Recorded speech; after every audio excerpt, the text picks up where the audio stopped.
yung gusto ng Diyos. Ano man ang pinagdadaanan mo, God wants you to move forward. Kung ikaw ay nagkasakit, nagdumaan sa problema, bumagsak ang negosyo, nawalan ng trabaho, o ano man ang pinagdadaanan mo ngayon, isa lang ang gusto ng Diyos sa'yo. Move forward. Naiintindihan ni Lord na nabibigatan ka. At kapag humihinto ka, naiintindihan ni Lord. Pero hindi niya na maiintindihan kung hindi ka natatayo.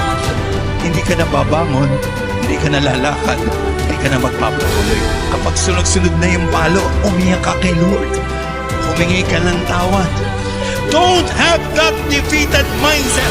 Hindi kalooban ng Diyos na ang laman ng isip mo ay palaging natatalo ka. Ang kalooban ng Diyos, anak ka niya at mananalo ka at pagpapalain ka ng Diyos at may inihanda siyang mabuti para sa iyo. You are not born defeated. You are born a winner. Hindi ka pinanganak para matalo. Pinanganak ka para magtagumpay sa harapan ng atin. No! We are more than conquerors through Him. Lakas! Jesus Christ will love us. Maraming bigat, dala-dala tayo.